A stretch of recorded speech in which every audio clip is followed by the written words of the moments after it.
അസ്സലാമു അലൈക്കും വറഹ്മത്തുള്ളാഹി തആല വബറകാതുഹു. അന്ന് ഉസ്താദ് അതാ ഉമ്മയുടെ ഫോണിലേക്ക് വിളിക്കുകയാണ്. ഉമ്മ ഫോൺ എടുക്കുന്നു. ഹലോ മോനെ. ഉമ്മ അസ്സലാമു അലൈക്കും. വഅലൈക്കും അസ്സലാം വറഹ്മത്തുള്ളാ. മോനെ എന്തൊക്കെയാടാ വിശേഷം? ഉമ്മ അൽഹംദുലില്ലാ. പിന്നെ ഞങ്ങൾ ഹജ്ജിന് പോകുന്ന ഡേറ്റ് ഫിക്സ് ആയിട്ടുണ്ട് കേട്ടോ. മോനെ എന്നാണത്? ഉമ്മ 30-നാണ്, 30-ാം തീയതി. മാഷാ അല്ലാ. അള്ളാഹു എൻ്റെ കുട്ടിക്ക് നല്ല രീതിയിൽ ഹജ്ജും ഉംറയൊക്കെ ചെയ്ത് തിരിച്ചു വരാനുള്ള ഭാഗ്യം നൽകട്ടെ. ആമീൻ. അപ്പം മോനെ ഇനി കുറച്ച് ദിവസത്തെ ക്ലാസ് കൂടി ഉണ്ടാവുകയുള്ളല്ലേ? മോനെ നൂർ ഫാത്തിമക്ക് നല്ല ആഗ്രഹമുണ്ട് ഹജ്ജിൻ്റെ ക്ലാസ് ഒന്ന് കേൾക്കാൻ വേണ്ടിയിട്ട്. പിന്നെ എൻ്റെ മോൻ്റെ ക്ലാസ് കേൾക്കാൻ വേണ്ടിയിട്ട് ഒരുപാട് ആളുകൾ എത്താറുണ്ട് എന്നൊക്കെ ഞാൻ പറഞ്ഞിരുന്നേ. ഉമ്മ അതിനെന്താ, ലൈവ് ഉണ്ടല്ലോ, അതിൻ്റെ ലിങ്കിലൊന്ന് കയറി കഴിഞ്ഞാൽ അത് കേൾക്കാലോ. മോനെ ഇൻഷാ അല്ലാ ലിങ്കൊന്ന് വിടണേ കേട്ടോ. ആ ഉമ്മ ഞാൻ തരാം, അതിൽ കയറിയാൽ മതി. ഉമ്മ എന്നാൽ ശരി, ഞാൻ മോനെ നൂർമോളെടുത്ത് കൊടുക്കണ്ടേ? ഉമ്മ അവളെ ഞാൻ വിളിച്ചോളാം. ഇപ്പോൾ തൽക്കാലം ഇപ്പോൾ കുറച്ച് തിരക്കാണ്. കുഴപ്പമൊന്നുമില്ലല്ലോ? ഇല്ല മോനെ, റാഹത്ത് തന്നെയാണ്. ഉമ്മ പിന്നെ ക്ലാസ് തുടങ്ങാനായിട്ടുണ്ട് കേട്ടോ. ഇൻഷാ അല്ലാ ഞാൻ പിന്നീട് വിളിക്കാം. ഉസ്താദ് ഫോൺ കട്ട് ചെയ്തു. നൂർമോളെ, നൂർമോളെ എന്താ നൂർ ഫാത്തിമ വിളി കേൾക്കാത്തത്? പാവം അറിയാതെ ഉറങ്ങിപ്പോയോ എന്തോ. നൂർമോളെ. ആ എന്തോ ഉമ്മ? ഉമ്മ എന്നെ വിളിച്ചോ? ആ മോളെ നാഫിമ വിളിച്ചിരുന്നു. ആണോ? എന്താ പ്രത്യേകിച്ച്? അതേ 30-ാം തീയതിയാണത്രേ ഡേറ്റ് കിട്ടിയിട്ടുള്ളത്. അവർ അന്ന് പോകുമത്രേ. ഒരു നിമിഷം നൂർ ഫാത്തിമക്ക് സങ്കടവും സന്തോഷവും ഒരുമിച്ച് വന്നു. അവൾ അൽഹംദുലില്ലാ മാഷാ അല്ലാ എന്ന് പറഞ്ഞു. ഉമ്മ അപ്പം അന്ന് നാഫിക്കയും സംഘവും പോവില്ലേ? അതേ മോളെ, ഇൻഷാ അല്ലാ നമ്മളെ മോൻക്കും മോൻ്റെ കൂടെ പോണവർക്കും മഖബൂലും മബ്റൂറുമായ ഹജ്ജും ഉംറയും ചെയ്ത് തിരിച്ചു വരാനുള്ള ഭാഗ്യം അല്ലാഹു സുബ്ഹാനഹു വ തആല പ്രദാനം ചെയ്യട്ടെ. ആമീൻ. ആ മോളെ പിന്നെ നാഫിമോൻ്റെ ക്ലാസ് ഉണ്ടെന്ന്. ഉമ്മ ഹജ്ജ് ക്ലാസ് ആണോ? അതേ മോളെ, ഞാൻ നാഫിമോനോട് പറഞ്ഞിരുന്നു നൂർമോൾക്കൊരു ആഗ്രഹമുണ്ട് മോൻ്റെ ക്ലാസ് കേൾക്കാനെന്ന്. അതിനെന്താ ഉമ്മ, അത് ലൈവായിട്ട് നടക്കുന്ന പ്രോഗ്രാമല്ലേ, പിന്നെ അതുമല്ല ലിങ്ക് വേണമെങ്കിൽ ഷെയർ ഞാൻ ചെയ്തു തരാം എന്ന് മോൻ പറഞ്ഞും ചെയ്തിരുന്നു. ഉമ്മ എന്നാൽ നാഫിക്ക ലിങ്ക് അയച്ചിട്ടുണ്ടാവും, നമുക്കതിലേക്ക് കയറി നോക്കാം. നൂർ ഫാത്തിമ അവളുടെ ഫോണിൽ അതാ ലിങ്ക് ഓപ്പൺ ചെയ്യുന്നു. അതെ, തൻ്റെ പ്രിയപ്പെട്ട ഉസ്താദ് അതാ അവിടെ ക്ലാസ് എടുക്കുന്നു. ആ ഒരു രംഗം കണ്ടപ്പോൾ നൂർ ഫാത്തിമക്ക് ശരിക്കും അഭിമാനം തോന്നി. അല്ലാ, എത്രയോ ആളുകൾക്കിടയിൽ എൻ്റെ ഭർത്താവ് അതാ ക്ലാസ് എടുക്കുന്നു. വല്ലാത്തൊരു മനോഹരമായ കാഴ്ച തന്നെ. അല്ലാഹുവേ, എത്രമാത്രം ഭാഗ്യമുള്ള ആളാണ് ഞാൻ. കാരണം എനിക്ക് അള്ളാഹു നൽകിയ നിഅമത്ത് തന്നെയാണ് എൻ്റെ ഉസ്താദ്. ഒരു നിമിഷം നൂർ ഫാത്തിമ മനസ്സിൽ വിചാരിച്ചു. ഉസ്താദ് പറയുന്നത് ഇങ്ങനെയായിരുന്നു: പ്രിയപ്പെട്ട മുഅ്മിനീങ്ങളെ, നമ്മൾക്കിനി ഹജ്ജിന് പോകുവാൻ വെറും എണ്ണപ്പെട്ട ദിവസങ്ങൾ മാത്രമാണ് നമ്മുടെ മുൻപിലുള്ളത്. അതെ, 30-ാം തീയതി ഇൻഷാ അല്ലാ അള്ളാഹുവിൻ്റെ വിധിയുണ്ടെങ്കിൽ നമുക്ക് അള്ളാഹുവിൻ്റെ വിളിക്ക് ഉത്തരം നൽകിക്കൊണ്ട് ഇവിടെ നിന്ന് പുറപ്പെടാം. അതിനുള്ള ഭാഗ്യം അല്ലാഹു സുബ്ഹാനഹു വ തആല നമുക്ക് നൽകി അനുഗ്രഹിക്കട്ടെ. ആമീൻ. നമ്മൾ അള്ളാഹുവിൻ്റെ പ്രതിനിധികളാണ്. ആത്മാർത്ഥമായി നമ്മൾ എന്ത് ചോദിച്ചാലും അള്ളാഹു നൽകും. അതെ, അത് ലഭിച്ചിരിക്കും. അത്രക്കും ലോകത്ത് ദുഹാക്ക് ഇജാബത്തുള്ള 15 സ്ഥലങ്ങൾ, 15 കേന്ദ്രങ്ങൾ, അത് മക്കത്തുൽ മുക്കറമയിലാണ്. അതെ, അത് ലോകത്ത് മറ്റൊരു സ്ഥലത്തും ലഭ്യമല്ല. ഇവിടെ വെച്ച് ദുആ ചെയ്താൽ നാം എന്തെങ്കിലും അള്ളാഹുവിനോട് ചോദിച്ചു കഴിഞ്ഞാൽ അള്ളാഹു അത് നമുക്ക് നൽകിയിരിക്കും. അത് ഉറപ്പുള്ളതാണ്. നമുക്ക് എന്ത് ചോദിച്ചാലും അള്ളാഹു നൽകും. പക്ഷേ അതിനെന്ത് വേണം? അള്ളാഹുവിൻ്റെ പൊരുത്തത്തിലായിരിക്കണം നാം ഹജ്ജിന് വേണ്ടി പുറപ്പെട്ടത്. എപ്പോഴും നമുക്കൊരു നിയ്യത്ത് വേണം. അള്ളാഹുവേ, നിൻ്റെ പ്രീതിക്ക് വേണ്ടി, നിനക്ക് വേണ്ടിയിട്ടാണ് ഞാൻ ഹജ്ജിന് വേണ്ടി പുറപ്പെടുന്നത്. പ്രിയപ്പെട്ട മുഅ്മിനീങ്ങളെ, അള്ളാഹുവിൻ്റെ പൊരുത്തമുള്ള നിലയിലാണെങ്കിൽ നാം രക്ഷപ്പെട്ടു. പിന്നെ നമുക്കൊന്നും നോക്കാനില്ല. ഹജ്ജിന് വേണ്ടിയും ഉംറയ്ക്ക് വേണ്ടിയും പോകുന്നവർക്ക് പ്രത്യേകമായിട്ട് അള്ളാഹുവിൻ്റെ ഒരു ഔദാര്യമുണ്ട്. എന്താണെന്നറിയോ?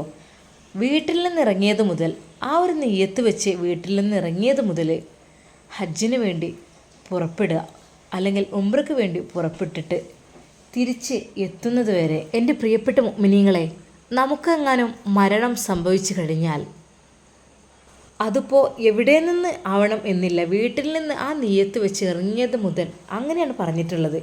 തിരിച്ച് വീട്ടിൽ എത്തുന്നതിന് മുമ്പായിട്ട് എവിടെ വെച്ച് മരണം സംഭവിച്ചു കഴിഞ്ഞാലും നമ്മൾ രക്ഷപ്പെട്ടു. കാരണം എന്താണെന്ന് എൻ്റെ പ്രിയപ്പെട്ട മുഅ്മിനീങ്ങൾ മനസ്സിലാക്കണം. കാരണം പിന്നീട് ഖിയാമം വരെ അങ്ങനെ എങ്ങാനും മരണം സംഭവിച്ചു കഴിഞ്ഞാൽ ഖിയാമം വരെ ഹജ്ജും ഉംറയും ചെയ്ത് പ്രതിഫലമായിരിക്കും. എത്രമാത്രം ഭാഗ്യമായിരിക്കും അല്ലേ! വല്ലാത്ത അനുഗ്രഹമുള്ളവർക്ക് മാത്രം ലഭിക്കുന്നതാണ് അത്. അല്ലാതെ നമ്മൾ ആഗ്രഹിക്കും അവിടെ വെച്ച് മരണപ്പെടണമേ എന്നൊക്കെ ആഗ്രഹിച്ചു പോയാലും അള്ളാഹുവിൻ്റെ വിധി കൂടി ഉണ്ടാകണം, എങ്കിൽ രക്ഷപ്പെട്ടു. കഴിഞ്ഞ തവണ ഉംറ ഗ്രൂപ്പിൽ വന്നൊരു സ്ത്രീ, അതെ, അവർ ഇഹ്റാം ചെയ്ത് ത്വാഫിന് വേണ്ടി ഇറങ്ങുവാൻ വേണ്ടി നിൽക്കുകയാണ്. ആ ഒരു സമയത്ത് അവർക്ക് എന്തൊക്കെയോ ഒരു അസ്വസ്ഥത അനുഭവപ്പെടുകയാണ്. അപ്പോൾ കൂടെ വന്ന ടീമിലെ എല്ലാവരോടും ഇവർ പറഞ്ഞു, എന്നാൽ നിങ്ങൾ പോയിക്കോളൂ, എൻ്റെ ഭാര്യയ്ക്ക് എന്തൊക്കെ അസ്വസ്ഥതയുണ്ട് എന്ന് കരുതി ഭർത്താവും അവരുടെ കൂടെ അവിടെ നിൽക്കുകയാണ്. ഇവരെല്ലാവരും ഉംറ ചെയ്യുവാൻ വേണ്ടി അതാ ഹറമിലേക്ക് പ്രവേശിച്ചു. എന്നാൽ കുറച്ച് കഴിഞ്ഞപ്പോൾ കേട്ട ഒരു വാർത്ത, അതെ, എൻ്റെ ഭാര്യ മരണപ്പെട്ടിരിക്കുന്നു എന്നാണ്. അപ്പോഴാണ് ഓർത്തത്, ആ പെണ്ണ് എത്രമാത്രം ഭാഗ്യം ചെയ്തവളാണ്. അവൾക്കതിനുള്ള ഭാഗ്യം ലഭിച്ചല്ലോ. ഇനിയിപ്പോൾ ഖിയാമം വരെ എന്നും ഹജ്ജും ഉംറയും ചെയ്ത പ്രതിഫലമാണ് അവർക്കുള്ളത്. അതിനൊക്കെ എന്ത് വേണം? നമ്മുടെ നിയ്യത്ത് നന്നാവണം. ഹൃദയത്തിലേക്കാണ് അള്ളാഹുവിൻ്റെ നോട്ടമെന്ന് ഞാൻ പറഞ്ഞിട്ടുണ്ടല്ലോ. അതെ, നിയ്യത്ത് നന്നായി കഴിഞ്ഞാലാണ് ഇതൊക്കെ ശരിയാവുക. നമ്മുടെ മുത്ത് ഹബീബ് സല്ലല്ലാഹു അലൈഹി വസല്ലം നമ്മോട് പറഞ്ഞിട്ടുണ്ട്, ഒരാൾ രണ്ടാലൊരു ഹറമിൽ വെച്ച് മരണപ്പെട്ട് കഴിഞ്ഞാൽ, രണ്ട് ഹറമുകൾ എന്ന് പറയുമ്പോൾ ഏതൊക്കെയാണ് സൂചിപ്പിക്കുന്നത്? ഒന്ന് മക്കത്തുൽ മുക്കറമ, ഒന്ന് മദീന മുനവ്വറ. അതെ, അവിടെ വെച്ച് ആരെങ്കിലും മരണപ്പെട്ട് കഴിഞ്ഞാൽ നമ്മൾ മരിച്ചു കഴിഞ്ഞ ഖിയാമത്ത് നാളിൽ ഉയർത്തെഴുന്നേറ്റ് നേരെ മഹ്ശറയിലേക്ക് ചെല്ലുമ്പോൾ നമ്മളവിടെ വെയിറ്റ് ചെയ്ത് നിൽക്കുന്ന ഒരു സമയം വരുമ്പോഴേ അള്ളാഹു പറയുമത്രേ, എന്തിനാ നിങ്ങളിവിടെ കാത്തു നിൽക്കുന്നത്? നിങ്ങൾ കയറിക്കോളൂ, സ്വർഗത്തിലേക്ക് കയറിക്കോളൂ. നിങ്ങൾക്ക് ചോദ്യമില്ലല്ലോ, നിങ്ങൾ കയറിക്കോളൂ, നിങ്ങൾക്കൊരു വിചാരണയുമില്ല. അതാണ്, അത്രക്കും ഭാഗ്യമുള്ളവർക്ക് മാത്രമാണ് അവിടെ വെച്ച് മരണപ്പെടാൻ കഴിയുകയുള്ളൂ. അള്ളാഹു സുബ്ഹാനഹു വ തആല അങ്ങനെ ഭാഗ്യം ലഭിക്കുന്നവരിൽ നമ്മളെയും ഉൾപ്പെടുത്തി അനുഗ്രഹിക്കട്ടെ. ആമീൻ. അത് കേട്ടപ്പോൾ നൂർ ഫാത്തിമയുടെ കണ്ണുകൾ നിറഞ്ഞു. ഉമ്മയുടെയും അവർ വീണ്ടും തൻ്റെ ഭർത്താവിൻ്റെ, ഉമ്മയുടെ ആ മകൻ്റെ സംഭാഷണം കേട്ടുകൊണ്ടിരിക്കുകയാണ്. ഇഹ്റാം ചെയ്ത ആ ഒരു വേഷത്തിലാണെങ്കിൽ, അങ്ങനെയാണെങ്കിൽ നമ്മൾ മരിച്ചു കഴിഞ്ഞാലും അതെ മഹ്ശറയിലും ഇഹ്റാമിൻ്റെ ആ ഡ്രസ്സിൽ തന്നെയാണ് അവിടെയും പ്രത്യക്ഷപ്പെടുക. അതൊക്കെ വല്ലാത്തൊരു ഭാഗ്യം തന്നെയാണ്. അള്ളാഹുവേ, ഞാൻ പറഞ്ഞ ആ ഒരു സ്ത്രീക്ക് ലഭിച്ച ആ ഒരു ഭാഗ്യം, അത് വല്ലാത്തൊരു ഭാഗ്യം തന്നെയാണ്. അങ്ങനെ ആരെങ്കിലും മരണപ്പെട്ട് കഴിഞ്ഞാൽ തൽബിയത്ത് ചൊല്ലിക്കൊണ്ടാണത്രേ അവർ ഖബറിൽ നിന്ന് എണീറ്റ് വരിക. അതൊക്കെ അള്ളാഹുവിനെ ഇഷ്ടപ്പെടുന്നവർക്ക് മാത്രം കിട്ടുന്ന ഒരു ഭാഗ്യം തന്നെയാണ്. അതിനൊക്കെ എന്ത് വേണം? അതൊക്കെ സ്വീകരിക്കുവാനും എല്ലാത്തിനും എന്ത് വേണം? നമ്മുടെ മനസ്സ് നന്നാവണം.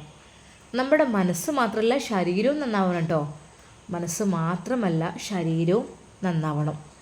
എന്ന് വെച്ചാൽ ശാരീരികമായും മാനസികമായും നമ്മൾ തയ്യാറാവണം, റെഡിയാവണം. അള്ളാഹുവിൻ്റെ അടുക്കിലേക്ക് പോവുകയല്ലേ എന്ന് കരുതി ആ ഒരു നെയ്യത്ത്. അതിനു മുമ്പായിട്ട് നമ്മൾ ഇനിതാ പോകാൻ വെറും കുറഞ്ഞ ദിവസം മാത്രമേ ഉള്ളൂ. അപ്പോൾ ഈ ഒരു ദിവസത്തിനുള്ളിൽ നമ്മൾ എന്ത് വേണം? ഒരു ദിവസം പാതിരാത്രിക്ക് എണീറ്റ് നമ്മൾ അള്ളാഹുവിനോട് തൗബ ചെയ്യണം. തൗബ ചെയ്യുന്ന എന്ന് വെച്ചാൽ നമ്മൾ അറിയാതെ ഒരുപാട് തെറ്റുകൾ ചെയ്തിട്ടുണ്ടാവും, അറിഞ്ഞുകൊണ്ട് ചെയ്തിട്ടുണ്ടാവും. അതൊക്കെ അള്ളാഹുവിനോട് കരഞ്ഞ് പറഞ്ഞ്, അല്ലാ, എൻ്റെ ഭാഗത്ത് നിന്ന് അങ്ങനെ ഒരു തെറ്റ് പറ്റിപ്പോയി, അല്ലാ, നീ അത് ക്ഷമിക്കണം, ഞാനത് രഹസ്യമായി ചെയ്തൊരു തെറ്റായിരുന്നു, നീ എനിക്കത് പുറത്തു തരണം അല്ലാ, ഇനി ഒരിക്കലും ആ ഒരു തെറ്റിലേക്ക് ഞാൻ മടങ്ങില്ല അല്ലാ. അള്ളാഹുവേ, നീ കാരുണ്യവാനും കരുണാനിധിയുമാണല്ലോ. എൻ്റെ പക്കൽ നിന്ന് അങ്ങനെ ഒരു തെറ്റ് പറ്റിപ്പോയി, ഞാൻ അറിയാതെ ചെയ്തു പോയി, നീ അത് എനിക്ക് ക്ഷമിച്ച് പുറത്ത് മാപ്പാക്കി തരണം അള്ളാഹുവിനോട് ഹൃദയം പൊട്ടി കരഞ്ഞ് ദുആ ചെയ്യുക. തീർച്ചയായും അള്ളാഹു അത് സ്വീകരിക്കും. അത് അള്ളാഹുമായുള്ള തെറ്റാണെങ്കിൽ. പക്ഷേ മനുഷ്യന്മാരോടുള്ള തെറ്റാണെങ്കിലോ അത് അള്ളാഹുവിനോട് കരഞ്ഞു പറഞ്ഞതിന് മാത്രം കാര്യമില്ല, അവരോടത് പൊരുത്തപ്പെടിപ്പിക്കണം. അങ്ങനെയുണ്ട്. ഒരു മനുഷ്യന്മാരോട് നമ്മൾ എന്തെങ്കിലും തെറ്റ് ചെയ്തിട്ടുണ്ടെങ്കിൽ അവൻ്റെ അടുക്കൽ പോവണം. അത് പ്രത്യേകം സുന്നത്തുള്ള കാര്യമാണ്. യാത്ര പറയലും അതുപോലെ എല്ലാവരോടും പൊരുത്തപ്പെടിക്കലും. കാരണം അത് നല്ലൊരു ചാൻസാണ്. ഹജ്ജിനായാലും ഉംറക്കായാലും നമ്മൾ അവരുടെ അടുക്കൽ പോയിട്ട് പറയണം, എൻ്റെ സഹോദര, എൻ്റെ പക്കൽ നിന്ന് നിങ്ങളിലേക്ക് ഇങ്ങനൊരു തെറ്റ് വന്നു, ഞാൻ നിങ്ങളോട് ഈ ഒരു തെറ്റ് ചെയ്തു കഴിഞ്ഞു. അത് അന്നത്തെ അറിവില്ലായ്മ കൊണ്ട് അങ്ങനത്തെ എന്നെനിക്കറിയില്ലായിരുന്നു. അതുകൊണ്ട് നിങ്ങൾ എനിക്കത് പൊരുത്തപ്പെട്ട് മാപ്പാക്കി തരണം എൻ്റെ പ്രിയപ്പെട്ട സഹോദര. എന്തെങ്കിലും അങ്ങോട്ടും ഇങ്ങോട്ടും പറഞ്ഞിട്ടുണ്ടെങ്കിൽ അതൊക്കെ നിങ്ങളെനിക്ക് പുറത്തു തരണം. ഞാൻ പരിശുദ്ധ ഭവനത്തിലേക്ക് പോവുകയാണ്. അപ്പോൾ നിങ്ങളുടെ പൊരുത്തുണ്ടെങ്കിൽ മാത്രമേ അള്ളാഹു അത് സ്വീകരിക്കുകയുള്ളൂ. അതുകൊണ്ട് എന്തായാലും എൻ്റെ ഭാഗത്ത് നിന്ന് എന്തെങ്കിലും വന്നിട്ടുണ്ടെങ്കിൽ നിങ്ങളത് പൊരുത്തപ്പെട്ട് തരണം എന്നവരോട് വളരെയധികം താഴ്മയോടുകൂടി പറയണം. അങ്ങനെ ആകുമ്പോൾ അവരുടെ മനസ്സലിയും, അവർ അത് നമുക്ക് പൊരുത്തപ്പെട്ട് തരികയും ചെയ്യും. നമ്മൾ അള്ളാഹുവിനോട് എന്തെങ്കിലും ഒരു തെറ്റ് അള്ളാഹു ചെയ്യരുതെന്ന് പറഞ്ഞ കാര്യം ചെയ്യാൻ ഒരുങ്ങിക്കഴിഞ്ഞാൽ, അല്ലെങ്കിൽ അതിനേക്കാളും വലിയ തെറ്റൊക്കെ ചെയ്തു കഴിഞ്ഞാൽ ഒരു മുഅ്മിനിൻ്റെ ഹൃദയത്തിൽ ഒരു കറുത്ത പുള്ളി വീഴും.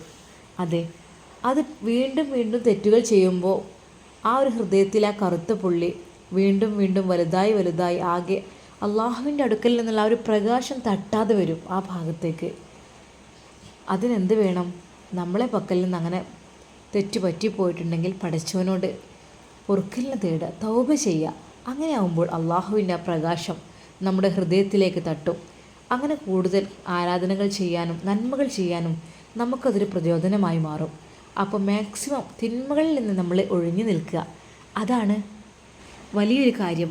കാരണം ഷെയ്ത്താൻ നമ്മുടെ കൂടെ ഉണ്ടാവും. തെറ്റ് ചെയ്തോ, കുഴപ്പമില്ല, അതിനെന്താ, നീ ചെയ്തോ, എല്ലാവരും ചെയ്യുന്നതല്ലേ ഇതൊക്കെ, അങ്ങനെ പറഞ്ഞിട്ട് നമ്മളെങ്ങനെ സ്ഥിരമായിട്ട് അവൻ്റെ ഭാഗത്തേക്ക് ആക്കിക്കൊണ്ടിരിക്കും. അങ്ങനെയാണ് നമ്മുടെ ഹൃദയത്തിൽ നിറയെ കറുത്ത പുള്ളികൾ ആവുന്നത്. അതില്ലായ്മ ചെയ്ത് അവനെ ആട്ടിയോടിച്ച് അള്ളാഹുവിൻ്റെ പ്രീതിക്കനുസരിച്ച കാര്യങ്ങൾ ചെയ്യണം. അള്ളാഹുവിൻ്റെ പ്രകാശം നമ്മുടെ ഹൃദയത്തിൽ തട്ടണം. എങ്കിൽ നമ്മൾ ഈമാനുള്ളവരായി. അങ്ങനെയാണെങ്കിൽ നമ്മൾ രക്ഷപ്പെട്ടു. എന്ത് തെറ്റ് ചെയ്തിട്ടുണ്ടെങ്കിലും അള്ളാഹുവിനോട് ഒരു പാതിരാത്രി കരഞ്ഞ് ദുആ ചെയ്യാം. അള്ളാഹു എന്ന് പറഞ്ഞാലേ അത്രക്കും കാരുണ്യവാനാണ്, കരുണാനിധിയാണ്. അള്ളാഹു ഒഫാറാണ്, റഹ്മാനാണ്, റഹീമാണ്, റഊഫാണ്, ലത്തീഫാണ്. എല്ലാം നമ്മൾ ചോദിക്കുന്നതിനൊക്കെ ഉത്തരം നൽകുന്ന ആളാണ്. നമുക്ക് എന്തെങ്കിലും വിഷമങ്ങളുണ്ടെങ്കിൽ അത് അള്ളാഹുവിനോട് കരഞ്ഞു പറഞ്ഞാൽ അള്ളാഹു തീർച്ചയായും നമുക്ക് തരുമല്ലോ. അതുപോലെ തന്നെയാണ് ഇൻഷാ അല്ലാഹ് നമ്മൾ മാക്സിമം അള്ളാഹുവിനോട് കരഞ്ഞ് പറഞ്ഞ് തെറ്റുകൾ വന്നിട്ടുണ്ടെങ്കിൽ അത് പൊറുക്കലിനെ തേടുക. തീർച്ചയായും അള്ളാഹു ക്ഷമിക്കുന്നവനാണ്. അങ്ങനെ നമ്മൾ ആത്മാർത്ഥമായി ദുആ ചെയ്യുക. അള്ളാഹുവായിട്ടുള്ള ആ ഒരു കടം അങ്ങനെ തീരും. പക്ഷേ മനുഷ്യർക്ക് എന്തെങ്കിലും ഹക്കിടപാടുകൾ ഉണ്ടെങ്കിൽ, ഒരു പക്ഷേ നമ്മൾ ഹജ്ജിന് ഉംറക്കൊക്കെ പോകുമ്പോൾ ചില ആളുകൾക്ക് ചെറിയ രീതിയിലൊക്കെ ക്യാഷൊക്കെ കൊടുക്കാനുണ്ടെങ്കിൽ മറന്നു പോയിട്ടുണ്ടെങ്കിൽ അതൊക്കെ ഒന്ന് ഓർത്തെടുക്കുക. അപ്പോൾ ഒരു പക്ഷേ അവർ പറയും, എന്നാലും എനിക്ക് പൈസ തരാണ്ടല്ലോ, എന്നിട്ടാണ് പോനെ ഹജ്ജിന് പോകുന്നത്, എനിക്ക് തരാനുള്ളത് തന്നിട്ട് പോയിക്കൂടെ. അങ്ങനെ എങ്ങാനും അവർ പറഞ്ഞു കഴിഞ്ഞാൽ പിന്നീട് ആ ഹജ്ജ് സ്വീകരിക്കൂല. അത് വെറുതെയാണ്. നമ്മൾ അത്രയും ത്യാഗം സഹിച്ച് അത്രയും ക്യാഷ് മുടക്കി അവിടെ എത്തി അവിടെ പോയിട്ട് ഇബാദത്തുകളൊക്കെ ചെയ്തത് വെറുതെ ആയി പോവും. അതുകൊണ്ട് എന്തെങ്കിലും ഹക്ക് ഇടപാടുകളുണ്ടെങ്കിൽ അത് തീർത്തിട്ട് തന്നെ പോകണം. മറന്നതായിട്ട് ഉണ്ടാകും. ചില ആളുകൾക്ക് ചോദിക്കാൻ മടിയുള്ളവരുണ്ടാവും, കടം വാങ്ങിയവരിൽ. അങ്ങനെയൊക്കെ ഉണ്ടെങ്കിൽ അതൊക്കെ ഓർത്തെടുത്ത് അതെല്ലാം വീട്ടിയതിന് ശേഷം മാത്രം ഇതിനു വേണ്ടി ഒരുങ്ങുക. അതുപോലെ മനസ്സിൻ്റെ ഒരു അസുഖങ്ങളുണ്ട്. മനസ്സിന് വരുന്നത് ഒരാൾക്ക് എന്തെങ്കിലും ഉണ്ടാകുമ്പോൾ അസൂയ, കുശുമ്പ്, അങ്ങനത്തെ ഒരുപാട് അസുഖങ്ങൾ, മനസ്സിൻ്റെ അസുഖങ്ങൾ ഉണ്ടാവില്ലേ, കിബർ, അതങ്ങോട്ട് മനസ്സിൽ നിന്ന് എടുത്ത് കളയുക. അതൊന്ന് വെച്ചുകൊണ്ട് നിന്നാൽ ഒരാൾക്ക് ഉണ്ടാകുമ്പോഴല്ലേ എന്തെങ്കിലും ഉണ്ടാകുമ്പോഴൊക്കെ, അല്ലെങ്കിൽ കൂടുതലായിട്ട് നമ്മളെക്കാൾ അവർക്ക് കിട്ടുമ്പോഴൊക്കെ നമുക്കൊരു അസൂയ വരാണ്ട്. ആ ഒരു അസൂയ വന്നു കഴിഞ്ഞാൽ രക്ഷയില്ല കേട്ടോ. അത് വരാനേ പാടില്ല. ഒരു ഈമാനുള്ള മനുഷ്യന് അസൂയ വരില്ല. അതിനെക്കുറിച്ചൊക്കെ നമ്മൾ മനസ്സ് ക്ലിയർ ആക്കണം. അസൂയ, കുശുമ്പ്, അതുപോലെ കുടുംബത്തിൽ എന്തൊക്കെയോ പ്രശ്നങ്ങളുണ്ടാവും. കുടുംബത്തിൽ പ്രശ്നമുള്ള ആൾ ഹജ്ജിന് പോയിട്ടുണ്ടെങ്കിൽ, ഉംറക്ക് പോയിട്ടുണ്ടെങ്കിൽ അവരുടെ ഗ്രൂപ്പിൽപ്പെട്ട ആളുകൾക്ക് വരെ അതൊരു ദോഷമാണ്. ഒരിക്കലേ നമ്മുടെ മുത്ത് ഹബീബ് സല്ലല്ലാഹു അലൈഹി വസല്ലം സ്വഹാബാക്കൾക്ക് ക്ലാസ് എടുത്തുകൊണ്ടിരിക്കുകയാണ്. ആ ഒരു സമയത്താണ് നബിതങ്ങൾ പറയാണ്, ഇതിൽ ആരെങ്കിലും കുടുംബബന്ധം മുറിച്ചവരുണ്ടെങ്കിൽ വേഗം പുറത്തു പോകണം. നബി സല്ലല്ലാഹു അലൈഹി വസല്ലം പെട്ടെന്ന് അങ്ങനെ പറഞ്ഞപ്പോൾ എല്ലാവരും പരസ്പരം മുഖത്തോട് മുഖം നോക്കി. അതിൽ ഒരു സ്വഹാബി അതാ പെട്ടെന്ന് പുറത്തേക്ക് പോകുന്നു. കുറച്ച് കഴിഞ്ഞപ്പോൾ അദ്ദേഹം തിരിച്ച് കയറി വരികയും ചെയ്തു. അപ്പോൾ അവരെല്ലാം ചോദിച്ചു, എന്താ അള്ളാഹുവിൻ്റെ റസൂലേ, നിങ്ങൾ എന്താ അങ്ങനെ പറഞ്ഞത്? അതെ, നിങ്ങൾക്ക് ഞാൻ ക്ലാസ് എടുത്തുകൊണ്ടിരിക്കുമ്പോൾ ദുആ ചെയ്യാറുണ്ട്, പക്ഷെ ആ ദുആ പോലും അങ്ങോട്ട് സ്വീകരിക്കൂല. കാരണം എന്താ? കുടുംബബന്ധം മുറിച്ച ഒരാൾ ഈ ഒരു സ്ഥലത്തുണ്ട് എന്ന് എനിക്ക് ജിബ്രീൽ അലൈഹിസ്സലാം വന്ന് പറഞ്ഞു. അങ്ങനെയാണ് ഞാൻ പറഞ്ഞത്. അപ്പോൾ ആ ഒരു സ്വഹാബി പറയാണ് മുത്ത് ഹബീബിനോട്, അള്ളാഹുവിൻ്റെ റസൂലേ, ഞാൻ എൻ്റെ ഉമ്മയുടെ അനിയത്തിയോട് ഭയങ്കര പിണക്കത്തിലായിരുന്നു. എനിക്ക് അവരോട് യാതൊരു രീതിയിലുള്ള ബന്ധവും ഇല്ലായിരുന്നു. അപ്പോൾ നീ പോയതിപ്പോൾ എങ്ങോട്ടാണ്? അതെ, ഞാൻ എൻ്റെ ഉമ്മയുടെ അനിയത്തിയുടെ വീട്ടിലേക്കാണ് പോയത്. അവരുടെ ആ പിണക്കം മാറ്റുവാൻ വേണ്ടി ഞാൻ അവരോട് പറഞ്ഞു, എൻ്റെ ഭാഗത്ത് തെറ്റുണ്ടെങ്കിൽ നിങ്ങൾ പുറത്തു തരണം, എൻ്റെ മനസ്സിലൊന്നുമില്ല. അങ്ങനെ എൻ്റെ ഉമ്മയുടെ അനിയത്തി എന്നോട് മിണ്ടി. അള്ളാഹുവിൻ്റെ റസൂലേ, ഇപ്പോൾ എനിക്ക് വല്ലാത്തൊരാശ്വാസം. അതാണ് പറഞ്ഞത്. കുടുംബബന്ധം മുറിച്ചവരെ ഒരിക്കലും കൂടെ പോലും കൂട്ടരുതെന്നാ. ആ ദുആ എത്ര വലിയ ആലിമ്യങ്ങളാണെങ്കിലും പണ്ഡിതന്മാരാണെങ്കിലും ആ ഒരു ദുആ സ്വീകരിക്കൂല. അതുകൊണ്ട് നമ്മൾ അയൽവാസികളോടും കുടുംബക്കാരോടും ഒക്കെ നല്ല രീതിയിൽ അവരോട് പെരുമാറുക. അതുപോലെ അവരെ നാം ചേർത്ത് പിടിക്കുക. ഒരിക്കലും തെറ്റി നിൽക്കുന്ന ഒരവസ്ഥ ഉണ്ടാവരുത്. അത് ഭയങ്കര കേടാണ്. അള്ളാഹുവിന് തീരെ ഇഷ്ടമില്ലാത്തൊരു സംഭവമാണ്. ഈ ഒരു സമയത്ത് പ്രിയപ്പെട്ട എൻ്റെ കൂട്ടുകാരോട് എനിക്ക് പറയാനുള്ളത് എന്താണെന്ന് വെച്ചാൽ, നിങ്ങൾ കുടുംബത്തിൽ ആരോടെങ്കിലും ചെറിയ രീതിയിൽ പിണക്കുണ്ടെങ്കിൽ അവരോടൊക്കെ നേരിട്ട് പോയിട്ട് സലാം പറഞ്ഞ് അവരോട് സംസാരിക്കുക. നിങ്ങൾ അവൻ ആദ്യം മിണ്ടട്ടെ അല്ലെങ്കിൽ അവൾ ആദ്യം മിണ്ടട്ടെ എന്ന് കരുതരുത്. നമ്മൾ ആ വിശ്വാസിയോട് പോയി സലാം പറഞ്ഞ് നമ്മളെ ഭാഗം ക്ലിയർ ആക്കുക.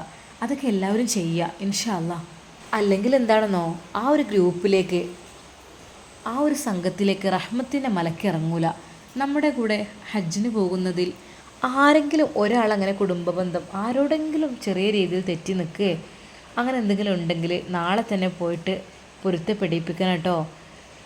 എനിക്ക് നിങ്ങളോടൊന്നുമില്ല, എൻ്റെ മനസ്സിലൊന്നുമില്ല എന്നൊക്കെ പറഞ്ഞിട്ട്, നല്ലൊരു ചാൻസാണിത്. ഞാൻ ഹജ്ജിന് പോവുകയാണ്, എൻ്റെ ഭാഗത്തു നിന്ന് എന്തെങ്കിലും വന്നു പോയിട്ടുണ്ടെങ്കിൽ നിങ്ങൾ ക്ഷമിക്കണം, അങ്ങനെയൊക്കെ പറഞ്ഞിട്ട് നമ്മൾ അവരോട് പൊരുത്തപ്പെടിപ്പിക്കുക. അതല്ല, ഒരാൾ തെറ്റി നിൽക്കുന്ന രീതിയിൽ ഹജ്ജിനോ ഉംറക്കോ പോവുകയാണെങ്കിൽ റഹ്മത്തിൻ്റെ മലക്ക് വരൂല കേട്ടോ. ആ ഗ്രൂപ്പിലേക്ക് തന്നെ ഇറങ്ങൂല. പക്ഷെ അതിന് ഷെയ്ത്താൻ അനുവദിക്കൂല. അവൻ ആദ്യം മിണ്ടട്ടെ, നീയാണോ ആദ്യം മിണ്ടേണ്ടത്, അവരല്ലേ നിന്നോട് തെറ്റിയത്, അങ്ങനെയൊക്കെ പറഞ്ഞ ഷെയ്ത്താൻ ഭയങ്കര ശല്യപ്പെടുത്തലായിരിക്കും. സമ്മതിക്കൂല. എങ്കിലും ഷെയ്ത്താനെ ആട്ടി ഓടിച്ച് സമ്മതിച്ചേ പറ്റൂ. മനുഷ്യന്മാരോടുള്ള ആ ഒരു പ്രശ്നങ്ങളെല്ലാം തീർക്കൽ നിർബന്ധമാണ്. അതൊരു പക്ഷേ നല്ലൊരു കാരണമായിരിക്കും. കാരണം ഹജ്ജിന് പോവല്ലേ, അപ്പോൾ എന്തായാലും എല്ലായിടത്തും എത്തുമല്ലോ, നമ്മളെല്ലാ സ്ഥലത്തും എത്തി എല്ലാവരോടും പറയണം. പിന്നെ പാവങ്ങൾക്ക് ഹദിയ നൽകാൻ വേണ്ടി ശ്രദ്ധിക്കുക.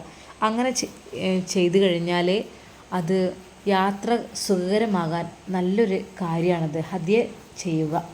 പിന്നെ നമ്മളെ കൂട്ടുകുടുംബക്കാരോടും അയൽവാസികളോടൊക്കെ പറയുക ഹജ്ജിന് പോകുന്ന കാര്യങ്ങൾ. അത് പ്രത്യേകം സുന്നത്താണ്. അവരോടൊക്കെ ഒരു സമ്മതം എടുക്കുക. അങ്ങനെ പോവുകയാണെന്നൊക്കെ പറഞ്ഞിട്ട് എല്ലാവരുടെയും മനസ്സൊന്ന് സന്തോഷിപ്പിക്കുക.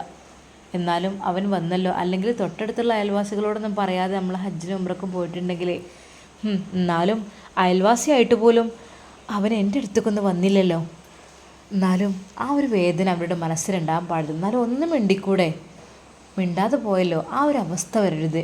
എല്ലാവരോടും പറഞ്ഞ് നല്ല സന്തോഷത്തോടു കൂടി തന്നെ നമ്മൾ ഹജ്ജിന് വേണ്ടി പുറപ്പെടണം. അങ്ങനെയൊക്കെ പറയുവാനും ചെയ്യുവാനും അല്ലാഹു സുബ്ഹാനഹു വ തആല നമുക്ക് തൗഫീക്ക് നൽകട്ടെ. ആമീൻ. നമ്മളെ അള്ളാഹു ഏറ്റെടുക്കണം. അതെ, കബൂലിയത്ത് കിട്ടണം, അതാണ് വേണ്ടത്. അള്ളാഹു നമുക്കെല്ലാം കബൂലിയത്ത് നൽകട്ടെ. ഇതിനെക്കുറിച്ച് ഇനി ഒരുപാട് വിശദീകരിക്കാനുണ്ട്, പക്ഷേ ഇന്നത്തെ ക്ലാസ് നമുക്കിവിടെ ചുരുക്കാം. ഇനിയുള്ള ദിവസങ്ങളിൽ അത്യാവശ്യമായുള്ള കുറച്ച് കാര്യങ്ങൾ കൂടി ഞാൻ പറഞ്ഞു തരാം. അതിനു മുമ്പായിട്ട്, പോകുന്നതിന് മുമ്പായിട്ടുള്ള നിസ്കാരത്തെക്കുറിച്ച് 2 വാക്ക്. യാത്രക്കുള്ള നിസ്കാരം, യാത്രക്ക് മുമ്പുള്ള 2 റക്അത്ത് സുന്നത്ത് നിസ്കാരം, അത് ഏതൊരു യാത്രക്കും, കുറച്ച് ലോങ് ആയിട്ടുള്ള ഏതൊരു യാത്രക്കും അത് സുന്നത്താണ്, പ്രത്യേകം സുന്നത്താണ്, പ്രധാനപ്പെട്ട സുന്നത്താണ്. അതൊരു ആത്മീയ യാത്രയ്ക്ക് ഒരുങ്ങുമ്പോൾ പ്രത്യേകിച്ച്. നമ്മൾ ഹജ്ജ് ഉംറ എന്നൊക്കെ പറയുമ്പോൾ ആത്മീയ യാത്രയാണല്ലോ. അതിനു വേണ്ടി ഒരുങ്ങുമ്പോൾ നമ്മൾ പ്രത്യേകമായിട്ടും അത് നിസ്കരിക്കണം. 2 റക്അത്ത് സുന്നത്ത് നിസ്കരിക്കുമ്പോഴേ ഒന്നാമത്തതിലെ ഫാത്തിഹയ്ക്ക് ശേഷം ഖുൽ യാ അയ്യുൽ കാഫിറൂൻ, പിന്നെ 2ാമത്തെ റക്അത്തിൽ ഖുൽ ഹുവല്ലാഹു അഹദ് എന്നുള്ള ആ സൂറത്ത്, പിന്നെ സലാം വീട്ടിയതിന് ശേഷം ഉടനെ ആയത്തുൽ കുർസി ഓതണം. അതിനുശേഷം ലീലാഫി ഖുറൈശി എന്നുള്ള ആ ഒരു സൂറത്ത്, അത് 3 പ്രാവശ്യം ഓതൽ പ്രത്യേകം സുന്നത്താണ്. നമ്മുടെ മനസ്സ് മുഴുവൻ കഅബയാണ്. നമ്മൾ അള്ളാഹുവിലേക്ക് പോവുകയാണ്, അള്ളാഹുവിൻ്റെ അടുക്കലേക്കാണ് നമ്മൾ പോകുന്നത്. ഇനി നമുക്ക് മറ്റു ചിന്തകളൊന്നും പാടില്ല. നമ്മളിതാ ഇറങ്ങുകയാണ് നിസ്കാരവും കഴിഞ്ഞ്. ഇൻഷാ അല്ലാ ഇനി പ്രധാനപ്പെട്ട കുറച്ച് കാര്യങ്ങൾ, ഫ്ലൈറ്റിൽ കയറുന്നതിന് മുമ്പായിട്ടുള്ള കുറച്ച് കാര്യങ്ങളൊക്കെ ഇൻഷാ അല്ലാ നാളെ പറയാട്ടോ. അപ്പോൾ എല്ലാവർക്കും അസ്സലാമു അലൈക്കും വറഹ്മത്തുള്ളാഹി തആല വബറകാതുഹു. നമ്മൾക്ക് എല്ലാവർക്കും അല്ലാഹു സുബ്ഹാനഹു വതആല മഖബൂലും മബ്റൂറുമായ ഹജ്ജും ഉംറയും ചെയ്യുവാനുള്ള ഭാഗ്യം അള്ളാഹു നമുക്ക് നൽകി അനുഗ്രഹിക്കട്ടെ. ആമീൻ യാ റബ്ബൽ ആലമീൻ. നൂർ ഫാത്തിമയും ഉമ്മയും ആ ക്ലാസ് ശരിക്കും കേട്ടുകൊണ്ടിരുന്നു. നൂർ ഫാത്തിമയുടെ കണ്ണുകൾ ശരിക്കും നിറഞ്ഞൊഴുകുന്നുണ്ടായിരുന്നു. ഉമ്മയുടെയും അവർ കണ്ണുനീർ തോത്തി. ഉമ്മ, നാഫിക്കയുടെ ക്ലാസ് ഇത്രയും ക്ലിയറായിട്ട് ഞാൻ ഇതുവരെ കേട്ടിട്ടില്ല. മോളെ, ശരിക്കും നേരിട്ട് കേൾക്കണം, അതാവുമ്പോൾ ഒന്നുകൂടി നമുക്ക് മനസ്സിലാകും. ഉമ്മ ഇത് മനസ്സിലായൊക്കെ ചെയ്തു, എന്നാലും കറക്റ്റ് രീതിയിൽ. നൂർ ഫാത്തിമയ്ക്ക് സങ്കടവും സന്തോഷവുമാണ്. അള്ളാഹുവേ, തനിക്ക് ഇങ്ങനെയൊരു ഭർത്താവിനെ കിട്ടിയല്ലോ. അള്ളാഹ് വല്ലാത്തൊരു ഭാഗ്യവതി തന്നെയാണ് ഞാൻ. അൽഹംദുലില്ലാഹ്. ഇൻഷാ അല്ലാ ഇതിൻ്റെ ബാക്കി ഭാഗം നാളെ കാണാം. എല്ലാവർക്കും അസ്സലാമു അലൈക്കും വറഹ്മത്തുള്ളാഹി തആല വബറകാതുഹു.